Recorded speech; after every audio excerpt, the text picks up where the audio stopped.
보시는 하나님 말씀은 구약성경 출애굽기 20장 14절이 되겠습니다. 출애굽기 20장 14절입니다.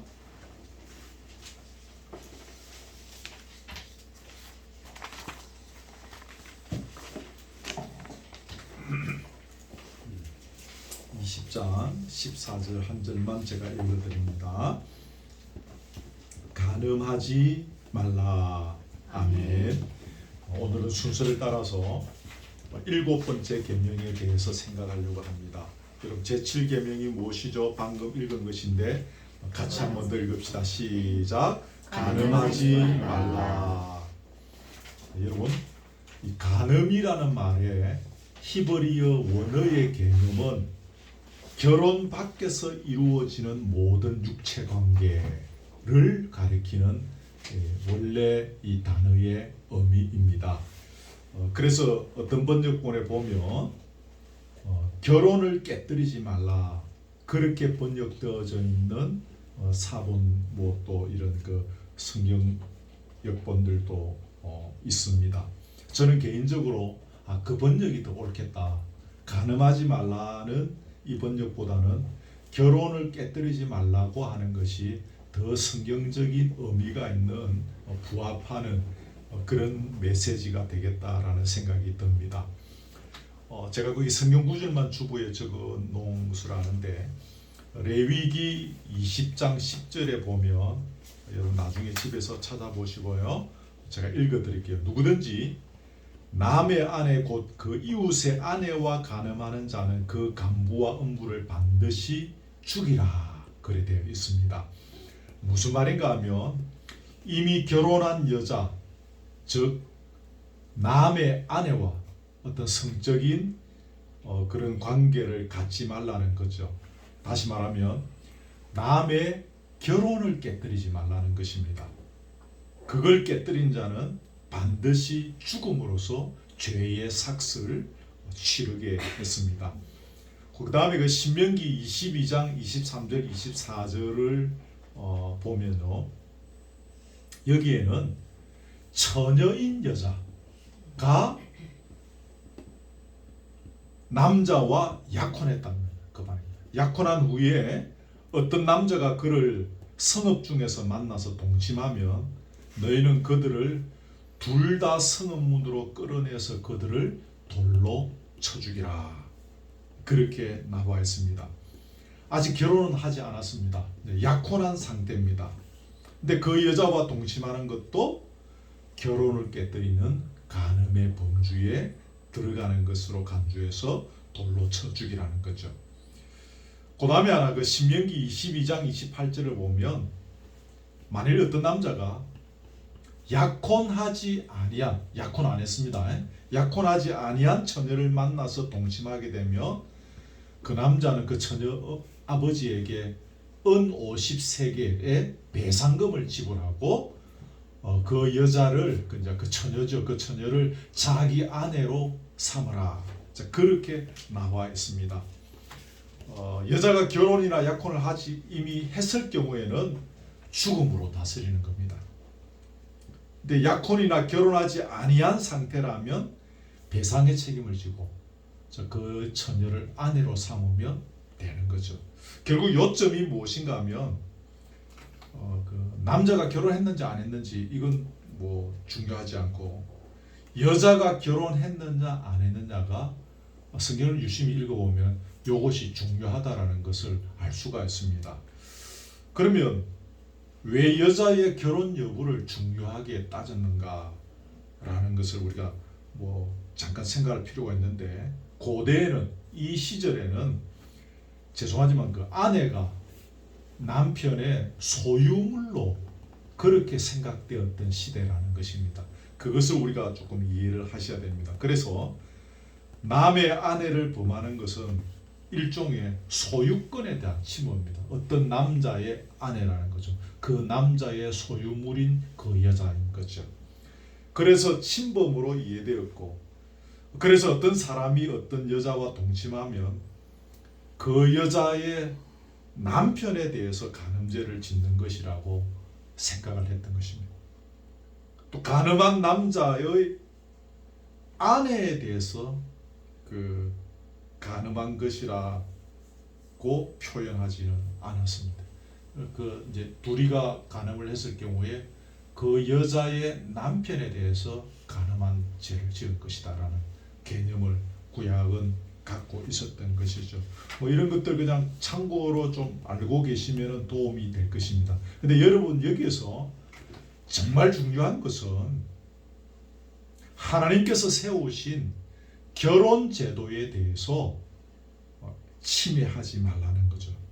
이게 굉장히 중요한 것입니다. 미혼인 여자, 약혼도 아니하고 결혼도 하지 아니한 여자와 범한 것에 대해서는 배상금 물고 그녀를 아내로 삼으며 되는 것으로 끝나지만 결혼했거나 혹은 약혼한 여자와 범한 것에 대해서는 죽음으로서 다스리라는 것입니다.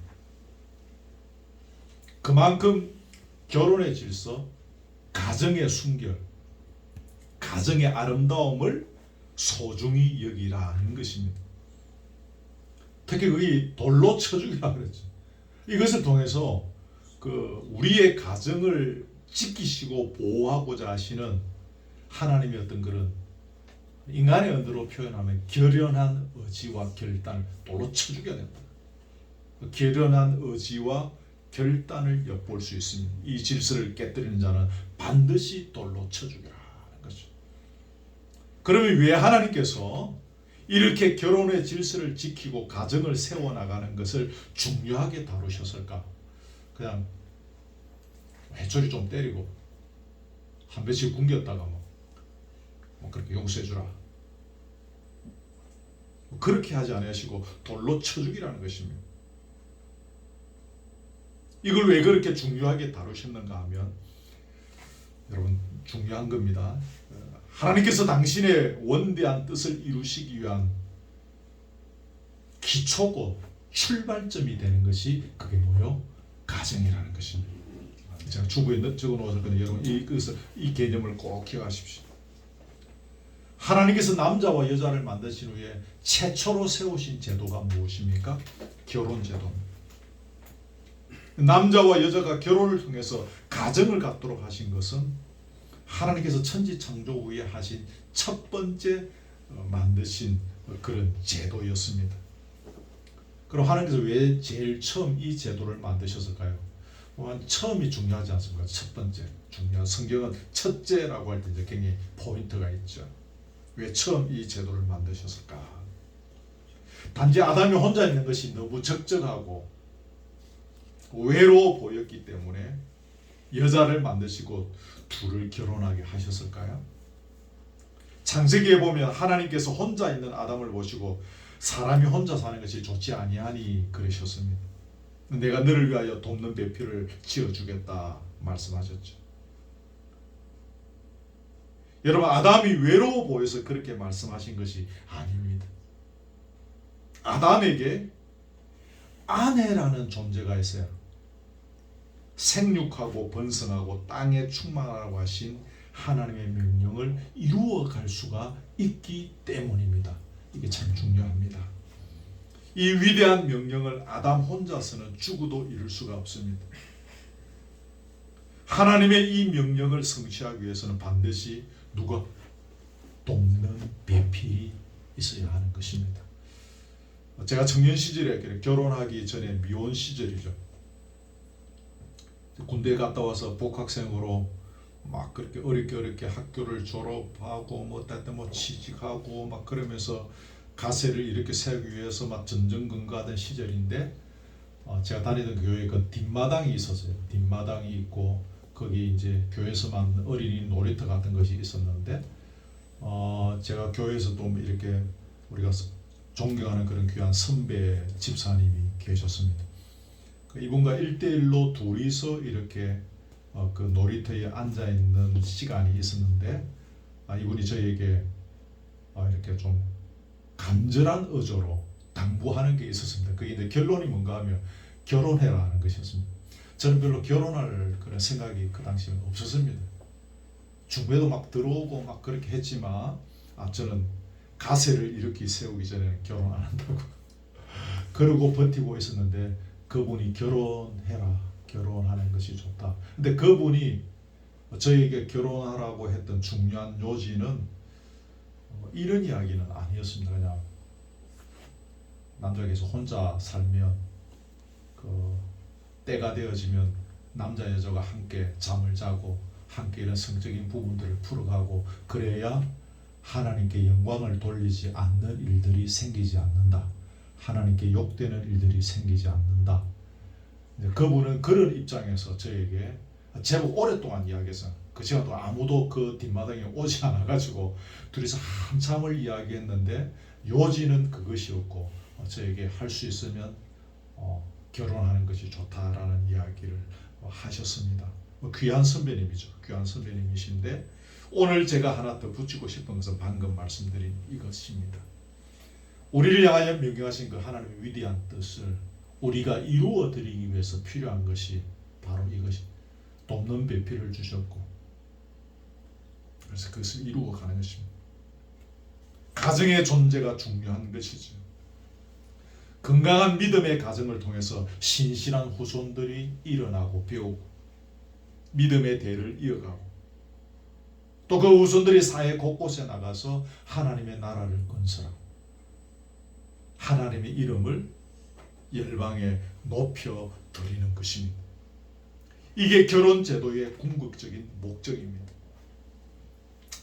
그래서 결혼 제도가 중요하고 결혼의 질서를 지키는 것이 중요하고 가정의 존재가 소중한 것입니다. 근데 결혼의 질서가 파괴되고 가정이 파괴되면 도대체 이 땅에 하나님의 꿈을 이룰 수가 없는 것입니다. 하나님의 나라가 건설될 수가 없는 것입니다. 그래서 하나님께서 10가지 계명을 주시면서 7번째로 이 계명을 주신 것입니다. 가정을 보호하고 당신의 백성들의 가정을 지키시고자 하셨던 것입니다. 당신의 백성들의 가정이 적들에 의해서 힘이 센 자들, 그때는 막 힘이 센 자가 그냥 점령하는 시대지 않습니까? 힘이 센 자가 당신의 백성들의 가정을 파괴하거나 무너뜨리지 않도록 보호하고자 하셨던 것입니다. 여기에서 한 가지 부언하여 말씀드릴 것은 자기 유익을 따라서 결혼하지 않는 것은 넓은 의미에서 볼 때 7계명을 어긴 것이라고 우리가 간주할 수 있겠습니다. 창세기 2장 18절에 보면 사람이 혼자 사는 것이 좋지 아니하니라는 구절이 있죠. 여기서 좋지 않다라는 이 말의 뜻은 원어의 의미로는 좋다 나쁘다 이런 문제라기보다는 옳지 않다라는 뜻을 갖고 있다는 것입니다. 사람이 혼자 사는 것이 옳지 않다라는 거죠. 이런 맥락에서 보면 혼자 사는 것이 하나님의 의도가 아니라는 것을 우리가 알 수가 있습니다. 물론 독신이 불가능한 것은 절대 아닙니다. 독신도 하나님의 뜻 가운데 있죠. 하나님께서 어떤 사람에게는 평생 독신의 은사를 주셔서 그렇게 살아가면서 하나님의 일을 이루어가게 하시는 경우도 왕왕 있습니다. 그러나 이 독신하고자 하는 동기가 철저히 자기중심적이라며 그것은 이유 없는 독신, 하나님께서 금하시는 독신이라고 말할 수 있습니다. 예를 들어서 혼자 사는 것이 나는 더 낫다. 어떤 한 남자, 어떤 한 여자와 같이 사는 것보다 혼자 사는 것에 만족함, 또 편리한 것이죠. 또 배우자에 대해서 의무를 다하는 것에 대한 부담감. 여성인 경우에는 내가 남편 밥 차려줘야 되고 빨래해야 되고 물론 지금은 다 같이 하지만 전통적으로 볼 때는 이제 아내가 밥하고 빨래하고 그래서 나 그런 거 싫다. 자녀를 낳고 키우면서 나를 희생해야 하는 것에 대한 거부감, 또 시대적 풍조, 주위의 추세가 결혼하지 않고 독신으로 사는 것이 훨씬 멋있고 좋더라. 그래서 독신을 선택하는 경우들이 있기도 합니다. 이것은 성경의 가르침으로 볼 때는 하나님의 의도는 아니라는 것을 우리가 알 수 있습니다. 잠깐 그런 이야기하고 넘어갑니다. 성경이 가르치는 간음이 무엇인가 그러면 보겠습니다. 세상은 간음을 좁은 범위에서 해석하죠. 결혼한 부부가 자신의 배우자 외에 다른 사람과 육체적 관계를 갖는 것은 세상은 그것이 간음이다라는 것입니다. 근데 성경이 가르치는 간음의 개념은 그보다 훨씬 넓습니다. 하나님께서 제정하신 결혼의 원리에 벗어난 모든 것, 그게 다 간음이라고 성경은 가르치는 거죠. 하나님이 제정하신 결혼의 원리에서 벗어난 것. 여러분, 하나님께서 결혼을 제정하셨습니다. 그래서 그 자체가 고귀하고 신성하고 거룩한 것입니다. 무가치하게 여기면 그래서 그것이 간음인 거죠. 우리 그리스도인들조차도 결혼을 그저 내 일생을 살아나가는 한 과정 중에 하나다. 평생 내 일생 살아나가는 가운데 중학교, 고등학교, 대학을 졸업하고 있다가 때가 되어지면 결혼을 하고 그래서 아이 낳고 살다가 그러다가 할아버지 되고 할머니 되고 살다가 주님 부르시면 간다. 이런 과정 중에 하나다라는 그런 평범한 생각을 갖고 있는 경우들도 많습니다. 그렇게 평범하게 단순하게 생각할 수 없어요. 결혼은 하나님께서 제정하신, 그래서 그 자체가 고귀하고 신성하고 대단히 가치가 있는 것이, 우리가 이걸 입력하고 있어도 우리의 결혼 생활이 더 풍성할 수 있는 것이, 결혼은 가치 있는 것이다, 고귀한 것이다, 신성한 것이다. 또 하나는 조금 전에 말씀드렸지만 결혼 제도의 궁극적인 목적이 하나님 나라 건설, 하나님의 이름이 높임을 받는 일을 결혼과 과정을 통해서 적극적으로 실천하지 않는다면 그것이 곧 간음이 되는 것입니다. 목사님, 우리 참 재미있게 삽니다. 좀 있으면 아이도 생깁니다. 남편 돈도 잘 벌어옵니다. 늘 시간이 될 때마다 남편과 내가 바깥에 바람도 쐬러 다니고 집도 이제 아파트도 크게 늘리고 재미있습니다. 이것이 전부다는 아니라는 것입니다. 그 두 사람의 결혼을 통해서, 그래서 꾸려진 과정을 통해서 하나님 나라 건설과 하나님의 이름이 높임을 받는 일에 얼마나 적극적으로 헌신되어져 가고 있는가라는 것입니다. 또 하나는 무엇입니까? 하나님께서 짝지어 주신 배우자를 사랑하지 않는다면 그것이 곧 간음인 것입니다. 하나님께서 짝지어 주신 배우자로 만족하지 않는다면 그것이 곧 간음인 것입니다. 또 하나 있습니다. 하나님께서 짝지어 주신 배우자에 대한 의무를 다하지 않으면 그것도 간음이라는 것입니다. 남편은 아내에 대해서, 아내는 남편에 대해서 의무와 도리를 다해야 되는 거죠. 구약에도 보면 이것을 굉장히 중요하게 다루었죠. 신명기서에 보면 새로이 아내를 맞이하게 된 남자에게 군대도 내보내지 말라 그랬습니다. 군대도 보내지 말라. 아무 직무도 지우지 말라. 자그마치 서너 달이 아니고 자그마치 1년 동안 한가롭게 지내도록 놔두라 그랬습니다. 새로의 아내를 맞이한 남자에게. 그래서 뭐 1년 동안 한가하게 집에만 있으라고 했는가 하면 그 성경 제가 찾아보았습니다. 그 아내를 즐겁게 하도록 하라. 그 아내의 필요를, 또 아내에 대한 의무와 도리를 다하는 기간으로 그렇게 구약 성경도 이야기하고 있습니다. 신약 성경도 그런 부분을 강조하고 있는데요. 고린도전서 7장 3절에 보면 남편은 그 아내에 대하여 의무를 다하고 아내도 그 남편에게 그렇게 할지라 그랬습니다. 구체적으로 의무와 도리가 뭔지 이런 이야기는 제가 오늘 하지 않겠습니다. 여러분이 말을 안 해도 여러분 다 여러 가지로 아실 것이니까 다 적용하실 수가 있을 것입니다. 그 다음에 하나가 한 남자와 한 여자가 한 몸을 이루는 방식이 아닌 다른 형태의 결혼은 다 가늠이지. 시대가 흘러가면서 요즘 이런 것들 때문에 몸살을 앓고 있습니다. 초등학교에서 어떤 경우에는 신앙생활하는 가정에서 자란 어떤 아이가 있었는데, 집에서는, 교회에서는 결혼은 한 남자와 한 여자가 만나서 사랑해서 결혼하는 것이다라고 뭐 그렇게 배웠는데, 학교 가니까 선생님이 결혼은 사랑과 사람이 만나서 결혼하는 것이다. 한 남자와 한 여자일 수도 있고, 한 여자와 한 여자일 수도 있고, 한 남자와 한 남자일 수도 있다. 그렇게 가르쳤다는 거죠. 그래서 이 아이가 막 똑똑했던 모양입니다. 수업 시간에 막 이렇게 항의를 했고, 그것이 뭐 문제가 되고, 너는 왜 그렇게 생각하니? 집에서 우리 엄마 아버지가 그렇게 가르쳐 주던데요. 교회에서도 그렇게 가르쳐 주던데요. 뭐 그러면서 조금의 문제가 있긴 있었는데 학교가 그냥 그렇게 적당하게 해서 넘어갔다는 이야기를 제가 들었습니다.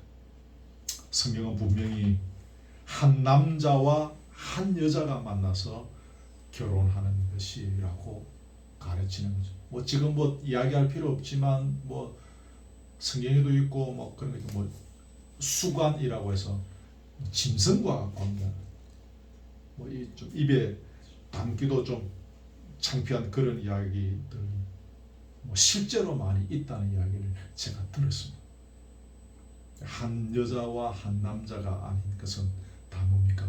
간음인 것입니다. 그 다음에 하나, 한 몸 된 부부를 갈라놓으려는 모든 시도가 간음이라는 것입니다. 남자와 여자가 결혼하면 몇 몸이 됩니까? 한 몸이 되죠. 한 몸. 이제 더는 둘은 존재하지 않습니다. 한 몸입니다. 결합된 두 사람 사이에 그 누구도 들어올 수 없습니다. 그래서 부부라는 관계는 한편으로 배타성을 갖는다라고 합니다. 여기에 누구도 침범할 수 없기 때문에 둘은 하나다라는 것입니다. 이러한 부부의 배타성을 깨뜨리는 모든 시도가 다 간음입니다. 부부는 갈랐으면 남이다라는 말을 여러분 많이 들으셨죠? 저도 어릴 때부터 들었습니다. 교인들도 뭐 그런 이야기를 쉽게 하면서 그런 성경은 부부는 한 몸이다. 갈랐으면 남이 아니라 부부는 한 몸이라고 가르칩니다. 이 한 몸됨을 사람이 나눌 수 없는 것입니다. 여러분, 간음이라는 죄를 왜 가볍게 보아서 안 될까요? 두 가지 이유를 말씀드리고 싶은데, 한 가지는 지난주 배웠던 살인은 한 사람의 생명이란 인격을 해하는 것입니다. 근데 간음은 한 가정의 생명과 인격을 박탈하는 죄이기 때문입니다. 흔히들 살인죄가 간음죄보다 훨씬 더 무겁다고 생각합니다. 그죠? 간음죄는 살인에 비하여 훨씬 더 가벼운 죄라고 생각해요. 요즘 시대는 간음은 죄도 아니라고 생각하는 시대입니다. 예전에 간통죄가 존재할 때 교도소에 간통죄를 지은 사람이 들어오면 제 기억에는 한 6개월 내지 1년 정도 살고 나가면 됩니다. 살인죄를 지은 사람은 명찰부터가 빨간색입니다. 제 수복을 입고 그 안에서 생활하는데 해병대처럼 빨간색 명찰이었으면 그건 살인범입니다. 그래서 밤이나 낮이나 교도관들이 특별히 그 사람을 주목하여 살피는 특별한 관리 대상입니다. 여러분 아시는 그 교도소 담벼락이 있는데 그 죄수들이 담벼락 안에서만 생활하는 것은 아닙니다. 담 바깥에 이렇게 작업하는 일들도 있고, 멀리는 차를 타고 그 교도소에 속한 농장에 가서 농사를 짓는 경우들도 있습니다. 근데 이 그 간통죄를 지은 사람들은 그냥 뭐 늘 나가고 매일 나옵니다. 그냥 6개월 내지 1년 정도 살다가 나갈 사람들이기 때문에 아주 가벼운 죄를 지은 사람들이기 때문에 그렇게 쉽게 생각하고 늘 뭐 나와서 일하고 저녁에 들어가고 살인죄를 지은 사람은 나갈 때 있잖아요. 절대로 그 담 밖에서 담 바깥으로 나가지 못합니다. 네, 여러분, 그러나 간음죄가 그렇게 호락호락한 죄가 아닙니다. 간음은 한 몸인 부부의 관계를 깨뜨린다 그랬죠. 나아가서 한 가정의 생명과 인격과 평화를 무너뜨리는 죄입니다.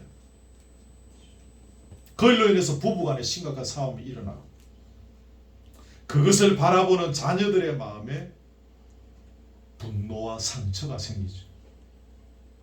근데 그 자녀들의 마음에 생긴 분노와 상처가 평생을 가는 경우들도 많이 보았습니다. 아버지를 평생 원수로 삼고 있는 경우도 있고 어머니를 평생 적으로 알고 살아가는 사람들도 저는 목회하면서 보았습니다. 그것뿐만 아니라 그 영향으로 인해서 사회적으로도 파란과 갈등을 유발합니다. 그런 자녀들이 세상에 나가서 선한 영향을 끼치기가 쉽지 않은 겁니다. 그런 그 속에서 자랐던 아이들이. 간음이 있도록 그렇게 가벼운 죄로 보아서는 안 되는가? 두 번째 이유입니다. 간음은 하나님께서 친히 제정하신 결혼제도의 소중함과 신성함, 그 결혼 제도를 통하여 세우신 가정을 지키시려는 하나님의 선한 뜻과 목적에 위배되기 때문입니다. 말이 좀 길었지만 제가 주부에 적어 놓았으니까 한번 꼭 살피시기를 바랍니다. 그러니까 간음은 배우자에게 잘못하고 자녀들에게 못을 이렇게 보여주고 사회적인 바람과 갈등을 일으키는 것으로 끝나는 것이 아니다 그 말입니다. 그 다음에 중요한 것이 뭡니까? 궁극적으로 하나님께 대한 죄라는 것입니다. 하나님의 위치에 자신이 앉으려는 시도가 되는 것입니다. 앞에 설명했죠. 결혼제도를 하나님께 제정하셨습니다. 가정을 하나님께서 선하신 뜻과 목적 가운데 지키고자 하시는데 그것을 깨뜨리는 것이니까 하나님의 자리에 자신이 앉겠다는 것 아니겠습니까? 그래서 간음은 7계명을 어김과 동시에 제1계명도 범하는 것이죠. 그래서 간음을 가볍게 보아서는 안 되는, 세상이 간통죄를 폐지했다고 해서 우리도 그것을 가볍게 보아서는 안 되는 그런 이유가 되겠습니다. 다윗 바세바와 간음했습니다. 나단 선지자가 이후에 와서 이제 이렇게 이야기했을 때 다윗이 한 이야기 중에 이런 대목이 있습니다. 내가 여호와께 죄를 범하였노라. 누구에게요? 여호와께 죄를 범했다는 것입니다. 보디발의 강력한 유혹을 받았지만 끝까지 그 잘 참고 도망갔던 요셉 아시죠? 요셉도 이런 이야기를 했습니다. 내가 어찌 이 큰 악을 행하여 하나님께 죄를 지으리까? 누구에게요? 하나님께. 이 간음의 죄가 결국은 하나님께 죄를 짓는, 하나님의 자리를 찬탈하려고 하는 죄가 되는 것입니다. 그래서 이것이 무거운 것입니다. 넘어가서 제7계명에 대한 예수님의 가르침을 우리가 한번 기억하십시오. 마태복음 5장에 보면 음욕을 품고 여자를 보는 자마다 마음에 이미 간음하였느니라 했습니다. 육체적인 관계를 맺는 것뿐만 아니라 음욕을 품고 여자를 보거나 혹은 남자를 보는 것 자체가 곧 간음이라고 하셨으니, 다시 말해 예수님께서 하신 말씀은 뭡니까? 그 간음이라는, 우리가 알고 있는 그 간음이라는 것, 그 행위의 뿌리가 되는 마음 자체를 문제 삼고 있는 것입니다. 그 행위의 뿌리가 뭡니까? 마음에서 나오는 것이죠. 왜 그렇습니까? 자고로 모든 행위는 마음에서 비롯되기 때문입니다. 우리가 무엇을, 이 간음 아니라도 무엇을 하고자 할 때 그 뿌리 시작은 어디입니까? 우리 마음입니다. 모든 것은 마음에서부터 비롯됩니다. 그 사람에 대해서 내 마음으로 미워하고 분노하고 용서하지 못하는 감정이 극에 달할 때에 살인하게 되어지는 것이죠. 마찬가지로 간음이라는 외적 행위는 곧바로 나타나는 것이 아닙니다. 뭐 그럴 수도 있겠지만 마음에서 먼저 그런 것을 품게 되고 그런 행동으로 옮겨지는 것입니다. 그래서 예수님께서는 마음을 강조하셨습니다. 마음으로 품는 그 자체가 이미 간음한 것이다.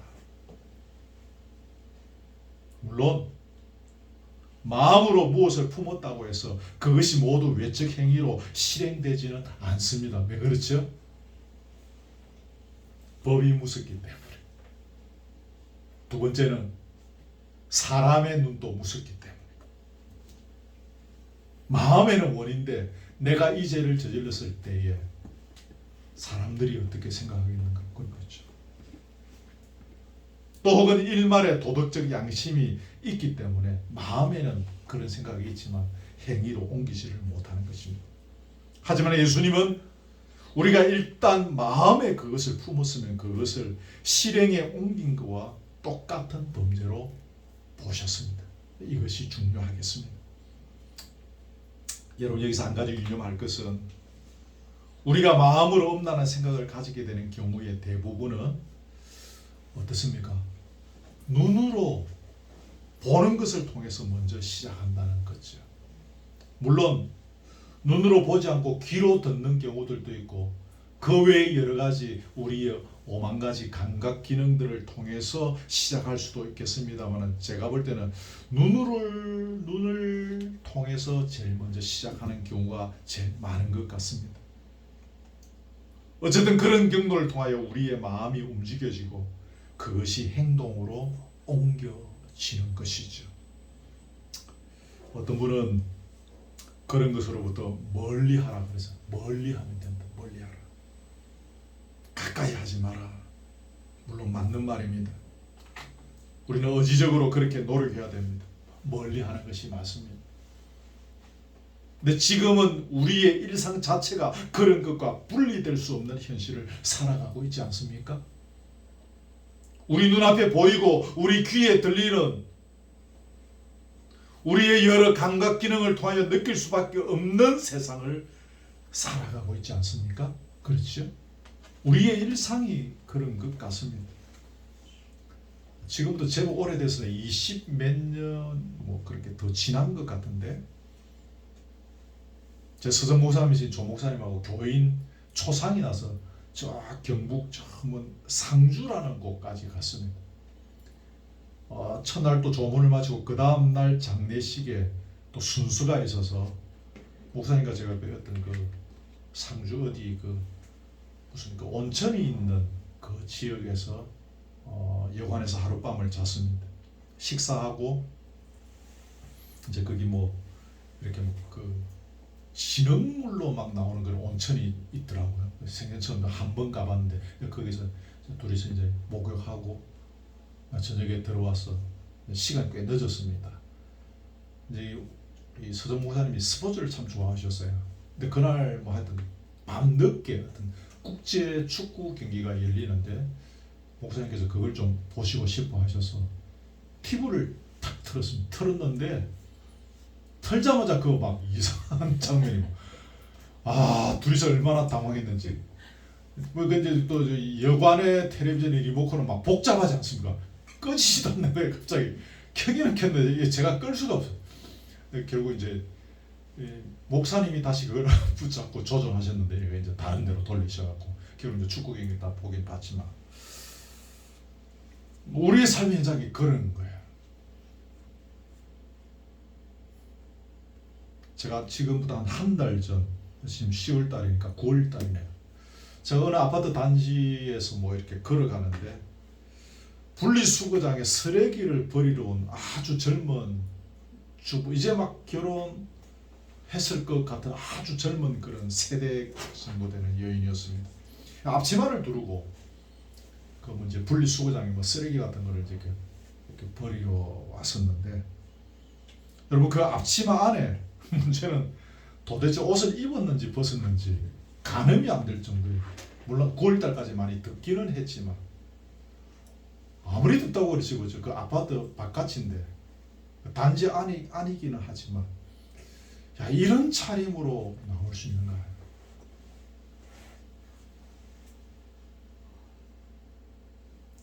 우리의 젊은 세대들이 그런 것을 보고 자라며 살아가고 있는 현실입니다. 저는 그 분리수거장 앞에서 그 여인을 봤는데 만일에 그 같은 동에 사는 혹시 엘리베이터를 같이 타고 올라가고 내려온 사람이 있었다면 얼마나 민망하고 만일에 그 사람이 젊은 남자였더라면 얼마나 오만 가지 생각이 들었겠습니까? 근데 그 여인은 태연하게 그냥 들고 들어가고 왔다 갔다 하더라고요. 안 보겠다고, 안 듣겠다고, 안 느끼겠다고 다짐하고 결심한다고 되는 세상은 아니더라는 것입니다. 그러므로 우리에게 중요한 것은 우리 몸을 성령님께 얻어가는 것입니다. 거기 있죠. 고린도서 6장 19절 같이 읽읍시다. 시작. 너희 몸은 너희가 하나님께로부터 받은 바 너희 가운데 계신 성령의 전인 줄을 알지 못하느냐. 예수님께서 우리를 피값으로 사셨습니다. 예수님께서 그 피를 흘리시고 우리를 죄에서 구원하셨습니다. 그리고 예수님께서는 우리가 그 죄에서 싸워 이기고 승리하기를 원하십니다. 그래서 예수님께서 그 다음에 하신 것이 무엇입니까? 성령님을 보내주신 겁니다. 인정하시죠? 성령님을 보내주신. 그러기에 이제 우리 몸은 성령의 전이 된 것입니다. 혼자 싸울 필요가 없는 것입니다. 우리는 성령님의 도움으로 이 7번째 계명을 붙잡고 나아갈 수 있는 것입니다. 음란의 파괴력은 대단한 것입니다. 한번 저지르게 되어지면 물론 죄책감을 그리스도인이라면 죄책감을 갖게 되어지지만 몸과 마음은 그 성적인 쾌락과 호기심을 다시 기억해내는 것입니다. 그래서 또다시 거기로 끌려가게 되어지는 경우가 많다고 합니다. 목회자들 중에 이 죄로 어느 노예에서 치리를 받고 더 이상 목회할 수 없잖아요. 근데 이제 목회자니까 긍휼히 여기서 교회의 전통은 보통 저 다른데 멀리 부산 같으면 저기 호남 지방이나 이런 데 보내어서 나중에 세월이 지나고 난 뒤에 다시 목회하는 것을 허락해 주는 경우들이 왕왕 있었습니다. 네, 여러분, 제 서정 목사님 말에 의하면 거기에 한번 빠진 목회자는 그쪽으로 가도 잘하는 것 같아도 또 시간 지나면 또 그 죄를 범한다는 것입니다. 그런 죄를 범하지 않고 훌륭하게 목회를 해내는 사람이 별로 없다라는 것입니다. 저는 얼마 안 살아봤지만 우리 서성 목사님이랑 많은 경험을 하셨지 않습니까? 우리 서성 목사님 같은 경우는 아예 그 죄에 한번 빠진 목회자는 다시는 일어설 수 없다라는 생각까지 갖고 계십니다. 너는 안 돼 라고 생각합니다. 이제 너무 많이 보시다 보니까. 왜 그렇습니까? 노예 앞에 서서 철저히 회개하고 눈물 흘리고 얼마나 그 창피스러운 일입니까? 목사장 앞에서 죽을 죄를 짓습니다라고 회개하고 눈물 흘리고 자기 심정도 그러면서 했을 겁니다. 그래서 기도원에 가서 6개월, 1년 혹은 2년, 3년씩 회개하고 그러다가 이제 어디 다른데 이제 이렇게 이제 뭐 자리가 생기거나 혹은 개척해서 열심히 하다가 또 그 죄를 짓게 되는 것은 내 몸이 내 마음이 그때의 그 쾌락들을 다시 떠올리게 기억하게 하기 때문이라는 것입니다.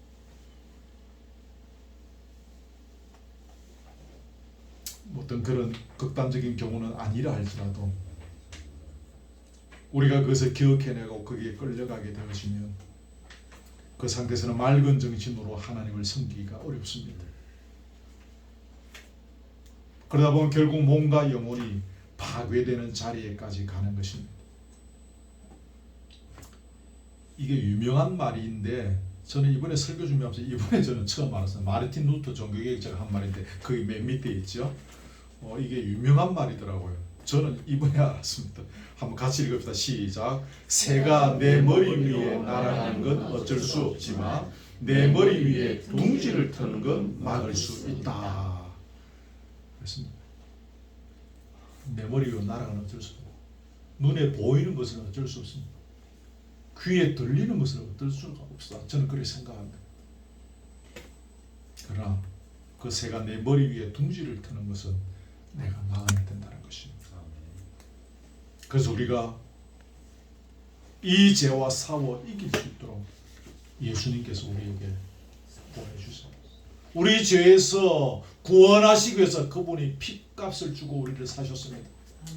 근데 그것만 가지고는 우리가 안 될 것 같은 거예요. 그래서 예수님께서 올라가시면서 약속하신 것이 성령을 내가 너희 보내주겠어. 내가 이 성령과 함께 걸어가면서 그 죄와 끝까지 싸워서 이기거라 하는 것입니다.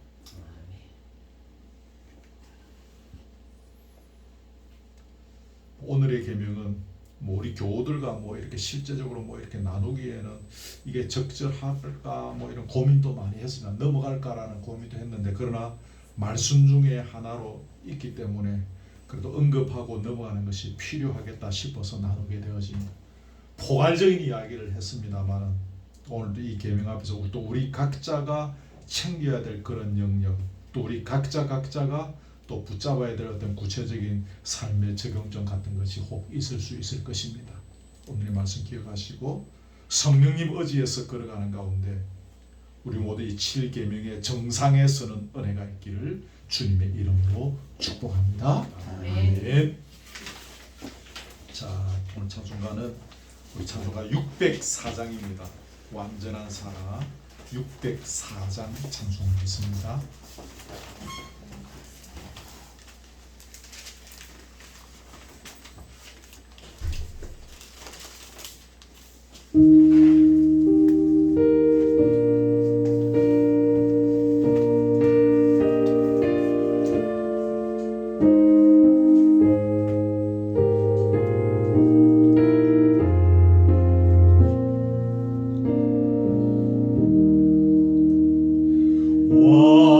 완전한 사랑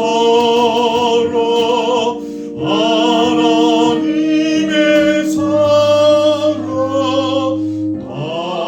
남이 없는 사랑에 겨워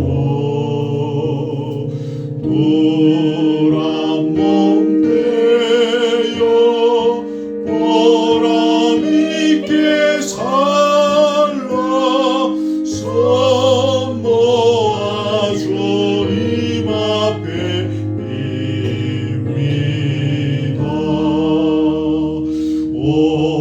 온전한 생활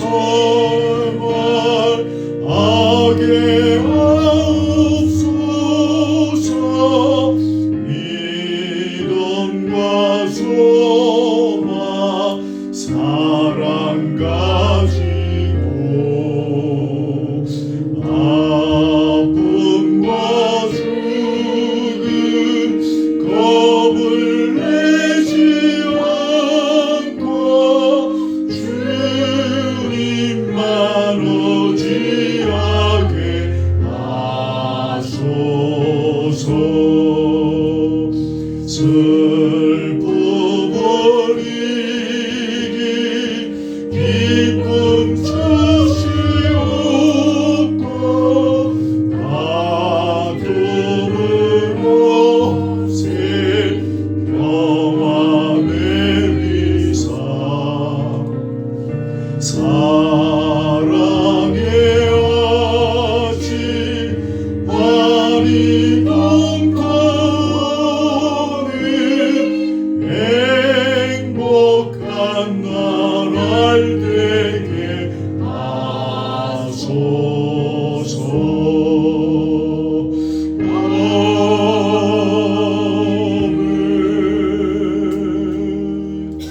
이런 말씀 보면서 늘 생각나는 것은 우리 자손들을 위해서 기도해야 되겠다는 것이죠.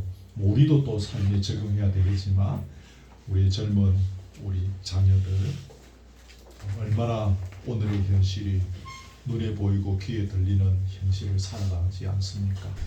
이런 현실 속에서 우리 자녀들이 성경적인 바른 결혼관, 성경적인 바른 가정관을 가지고 그렇게 살아갈 수 있도록 기도하면 말씀 가지고 우리 잠시 동성으로 기도합니다. 하나님 우리 아버지 감사합니다. 오늘 제7계명 간음하지 말라는 말씀을 우리에게 주셔서 오늘도 우리에게 주시는 결혼 제도의 신성함과 고귀함, 또 그것을 통해서 가정을 만들어 가시고 가정을 통하여 생육하고 번성하여 땅에 충만하라고 하신 하나님의 원대한 꿈을 이루어갈 수 있는 그런 기회로 삼아가시는 하나님의 목적을 발견하게 해주시니 참 고맙고 감사합니다.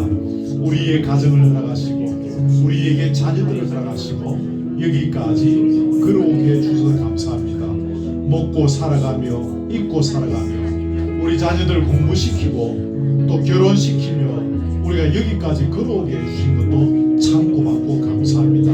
그럼 우리가 이것으로 끝나지 않게 하시고 우리의 부부관계를 통하여 우리의 가정을 통하여 이 땅에 하나님 나라를 건설하고 하나님의 이름이 높임을 받아야 하는 이 원대한 하나님의 꿈을 이루어드리는 일에 우리가 소홀하였음을 고백합니다. 불쌍히 여기시고 용서하여 주시기를 바랍니다. 이 시간 이후에 보더라도 우리의 가정을 통하여 이 아름다운 주님의 꿈을 이루어드리는 복된 생애가 되어질 수 있도록 인도해 주시기를 간절히 소원드립니다. 오늘의 말씀을 통하여 우리 각자가 새겨야 할 것, 우리 각자가 또한 특별히 회개해야 될 것, 또 다짐하고 결심해야 될 것, 삶에 적용해야 될 것이 있습니까? 주여 깨우쳐 주옵시고 우리 각자가 이 말씀 앞에서 이 7계명을 딛고 일어서는 7계명의 정상에 서는 은혜가 있도록 인도해 주시기를 원합니다. 우리의 자녀들을 위하여 기도합니다. 우리의 자녀들을 각 가정마다 허락해 주심을 감사합니다. 그러니까 시대가 참으로 어수선합니다. 말씀대로 살아가기에는 말씀이 정한 그 가치관을 따라 살아가기에는 우리의 자녀들이 너무나도 혼탁한 세상을 걸어갑니다. 은혜를 주시옵소서. 이들에게도 성령의 충만함을 주옵소서. 성경의 가르침을 더하여 주옵소서.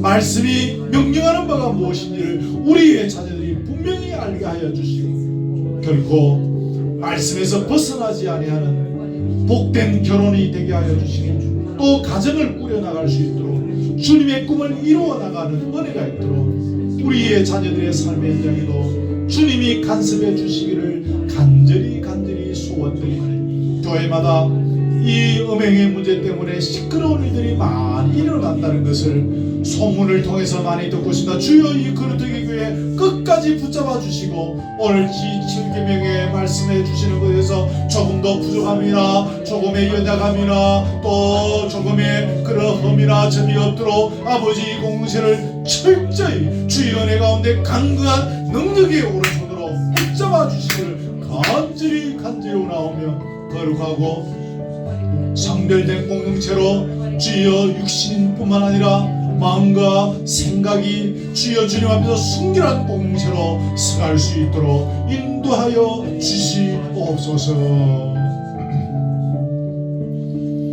하나님 고맙습니다. 제7계명 간음하지 말라는 말씀을 가지고 우리 잠시 나누었습니다. 짧은 시간 모든 것을 나눌 수는 없었으나 또 주님께서 주시는 그 성령의 인도하심을 따라서 말씀을 나누었습니다. 우리 각자가 오늘 주신 말씀 통해서 또 적용해야 될 것은 지혜롭게 잘 적용하고 또 결단하게 하시고 또 성령님의 도움을 구하는 그런 복된 나날들이 되게 하여 주옵소서. 특별히 우리의 자녀들을 위하여 기도합니다.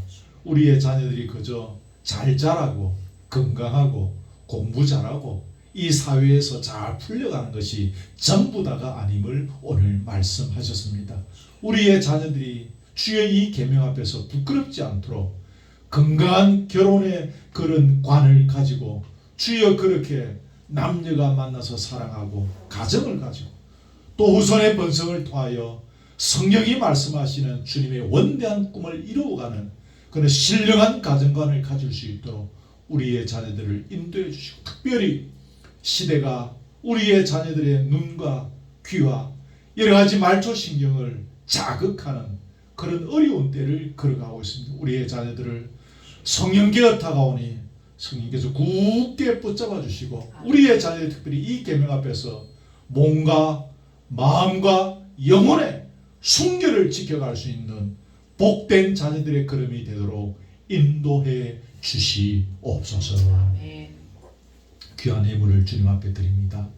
이 예물 받으시고 또 영광 거두시고 주의 뜻을 따라 복되게 사용되어질 수 있도록 간섭하여 주시옵소서. 교회를 늘 은혜의 장중에 능력의 장중에 충만히 붙잡아 주옵시고 아멘. 주의 뜻을 이루어 드리는 신령한 건강한 공동체로 거룩한 공동체로 우리 교회 또한 오늘 이 계명 앞에서 영과 육의 순결을 지켜나가는 신령한 공동체로 서갈 수 있도록 인도해 주시옵소서. 아멘. 출타한 우리 교우들이 있습니다. 기억하시고 지금 이 시간 각자의 그 현장에 간섭하여 주시고 안전도 지켜주시고 또 이렇게 각자의 소임을 또 잘 감당하고 또 기가할 수 있도록 끝까지 그 걸음 속에 함께하여 주옵소서. 오후의 교제의 자리도 인도하시고 먹고 마시는 가운데 기쁨과 즐거움과 건강함이 넘치게 하시며 이 아름다운 교제를 통하여 우리의 영과 육이 강건해지는